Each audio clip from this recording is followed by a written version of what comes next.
Boa noite, tudo bem com vocês? Vamos lá, mais uma aula da nossa disciplina Enfermagem em Pediatria, do curso Técnico em Enfermagem do Instituto São Miguel, que quem tá falando é a professora Eliane. Bora lá, sem demora, estamos falando sobre assistência de enfermagem em puericultura. Então, aquele copo de café para quem gosta, papel e caneta na mão, bora lá adquirir conhecimento. Gente, hoje nós falaremos sobre a UTI PED, a UTI pediátrica, que é algo que está muito relacionado, muito ligado a questões emocionais, devido à gravidade do estado da criança e o que isso vai levar aos seus familiares e até mesmo nós, profissionais, que vamos viver em um momento, em um ambiente de constante pressão. Então, assim, a unidade de terapia intensiva pediátrica é para crianças a partir de 28 dias, tá? Não é mais o neonato. Então, a partir de 28 dias, esse bebê, essa criança, ela já não fica mais na UTI neo. Ela estará na UTI PED, tá? Então, passou de 28 dias, criança, precisou de UTI, vai para a UTI PED. E quais são as causas mais comuns que levam a criança ao ambiente de UTI pediátrica? Que, como eu falei no início, é um ambiente, assim, de extrema... não falo de risco à saúde, mas de extrema importância. É um ambiente que requer maior atenção e são pacientes que requerem maior acompanhamento. Por isso, eles estão na UTI. Então, asma grave ou insuficiência respiratória, as bronquiolites, insuficiência cardíaca, insuficiência renal aguda ou crônica, doenças do sistema nervoso, por exemplo, convulsões não controladas, doenças metabólicas graves como a cetoacidose diabética ou um choque, infecções graves como pneumonia, meningite, ferimentos graves como politraumas, acidentes de carro, de bicicleta, patins, acidentes domésticos também podem causar um trauma grave, afogamento, o quase afogamento e também o pós-operatório de cirurgias complexas, além das patologias congênitas, criança que já nasceu com patologia grave. Gente, as crianças que estão no ambiente de UTI, PED, elas são críticos, Eles necessitam de uma monitoração mais cuidadosa, um acompanhamento mais específico de oxigenação, de temperatura, de frequência cardíaca e respiratória, de pressão arterial. E as crianças, geralmente, eles não sabem ou não podem dizer o que está acontecendo, Eles não conseguem responder às questões médicas e nem sempre eles serão cooperativos. Então, cabe a nós, enquanto profissionais de enfermagem, estarmos preparados para isso. Cabe a nós estarmos a cada dia trabalhando o nosso emocional, a nossa mente, nos atualizando, porque nós precisamos dar suporte, assistência a essa criança e sua família em todos os âmbitos. O profissional de enfermagem, o técnico de enfermagem que atua em UTI, é um técnico que tem que estar constantemente em atualização, tá? Tanto pelo ambiente quanto com as mudanças, da ciência. E tanto as crianças quanto os pais, eles necessitam de apoio. Então, não são todos os casos, mas geralmente os pais podem ficar ali com os filhos, principalmente as mães, além do horário de visitas. Mas, infelizmente, há realidade de pacientes que não podem nem receber visitas, os pais vão ver de longe, dependendo aí da gravidade.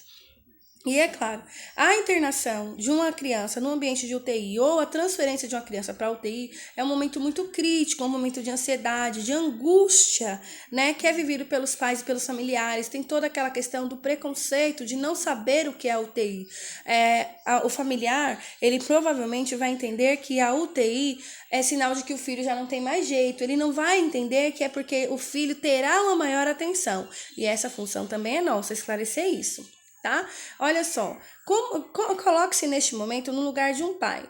Veja quantos aparelhos e olha ali aquela criancinha no berço, aquele neonato no berço. Agora olha ali a criança de PED, olha o tamanho do leito de UTI e olha aquela criança. O pai, ele vai se sentir impotente, não só porque ele não sabe o que está acontecendo e não pode fazer, mas quando ele olhar para todo aquele maquinário e ver o filho dele tão pequeno, o medo, a angústia realmente vão tomar conta. Então nós temos que saber lidar com isso também. E qual que vai ser o papel do técnico de enfermagem? Acima de tudo, prestar assistência, né, de enfermagem humanizada, individual a cada paciente. Por mais que você saiba qual que é o procedimento que você vai fazer, que você já tenha feito milhões de vezes, faça para aquele paciente de forma individual, considerando quem é aquele paciente. Nós vamos dar suporte, né, à prevenção e o controle das doenças, então a lavagem das mãos, a higienização, a utilização correta dos utensílios, dos descartáveis é imprescindível para que você colabore com a melhora do seu paciente. Você vai preparar o seu paciente para os exames, para a consulta, você vai orientar os pais em relação a isso, ou inclusive orientar a criança quando ela estiver consciente. Né? Quando houver a necessidade da coleta do material, fazer essa coleta, gente, e eu sempre falo, só faça um procedimento quando você estiver seguro dele, principalmente na UTI, né? Realizar os exames, registrar tudo que for efetuado no prontuário, claro, e sempre orientar e auxiliar os pacientes, prestar as informações, além dos cuidados básicos de higiene, de alimentação, a administração de medicamentos de acordo com a prescrição e os cuidados de enfermagem específicos, a mudança de decúbito, o cuidado no manuseio, até mesmo evitar o manuseio em alguns casos.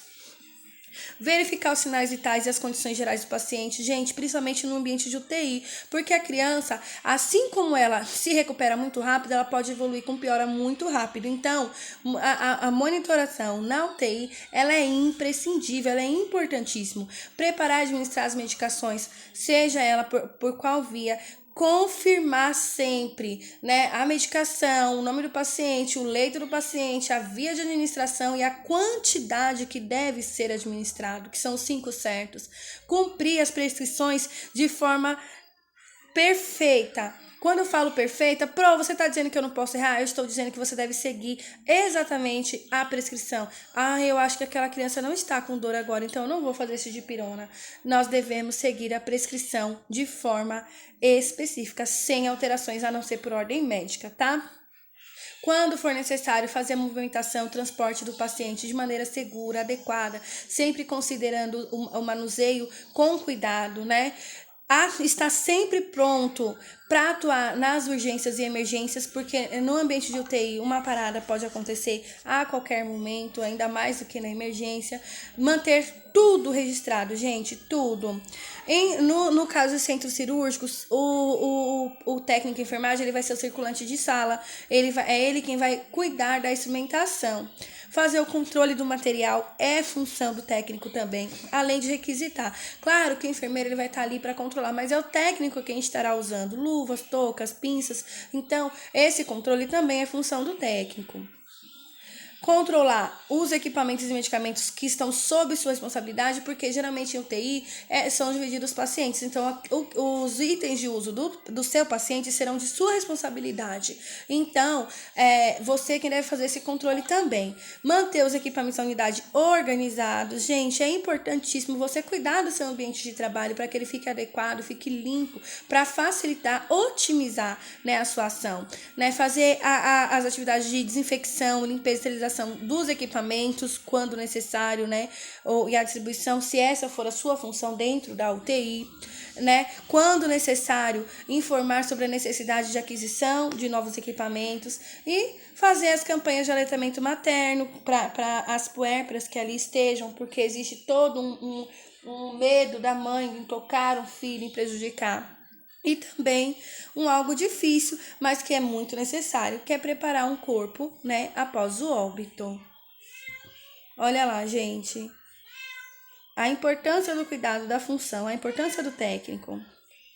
E quais são os principais procedimentos, né, do técnico? O preparo do berço ou da incubadora, né, forrar, colocar os lençóis, os coxins, receber o paciente na UTI, ele precisa, ele vai ser comunicado antes, então ele vai preparar o leito de acordo com o paciente que vem, né, manter os materiais de aspiração, as omotolias, as sondas, né, as fitas, né, os esparadrapos de acordo com o paciente sempre preparados, o kit, material de intubação, o aparelho de ventilação, material para coleta de exame, material para sondagem, a organização e a conferência do carrinho de emergência sempre, o material para laringoscopia, que deve ser testado, viu, gente? O desfibrilador sempre pronto e com a bateria carregada. O ideal é sempre deixar na tomada, porque quando você precisar tirar, as baterias estarão carregadas.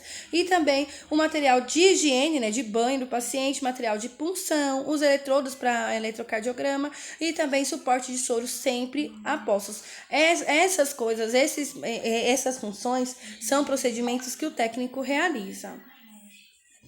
Os cuidados diários, gente, isso aqui vai virar rotina para quem estiver na UTI. Monitorização, a oxigenoterapia, verificação dos sinais vitais sempre, a coleta dos exames laboratoriais e de rotina, né, as culturas, a administração das medicações, o cuidado com a intubação, o auxílio na intubação, o encaminhamento da criança para a realização de raio-x, o controle de peso e balanço hídrico, a aspiração se for necessário e, claro, a higienização, porque higiene e conforto fazem parte da recuperação do paciente.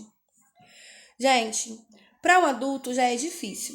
Para a criança ou adoecer, a hospitalização ainda é mais difícil, porque tem toda uma mudança, né, na sua rotina, interfere no seu equilíbrio físico, emocional, cognitivo, na sua relação, e causa um estresse muito grande, que às vezes é incompreensível para ele. E que deve ser compreensível para nós, porque nós estaremos ali para dar esse suporte, para ser essa diferença. Certinho, galerinha? Dúvidas? Chama lá no chat, estou aguardando por vocês.